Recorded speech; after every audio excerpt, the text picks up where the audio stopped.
Hello my friends, welcome to Joey's Tech. In this video I will show you how to remove background from an image on Macbook. First, locate the image in Finder. The image from which I want to remove the background is on my desktop. Now right click the image and hover on open with. You are going to find preview over here, click on it. This is going to open the image in preview. Now Mac is so intelligent that it detects the subject automatically. If I right click on messy over here, it says copy subject. You can see it has already detected the subject. Click on copy subject. Now go to the preview menu and click on file. Now click on this option that says new from clipboard.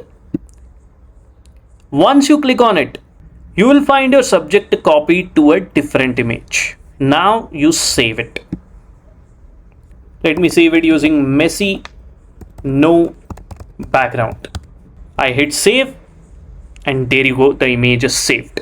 Mac has saved this new image in the documents folder, so I am going to go to documents and let me reopen this image, messy no background. I am going to open this using preview like earlier and there you go. Let me close the original image to avoid confusion. Here we have messy without any background. So this is the way you remove background from an image on MacBook. If you found this video helpful, then like this video and don't forget to subscribe to my channel Joey's Tech for more such MacBook tutorial videos.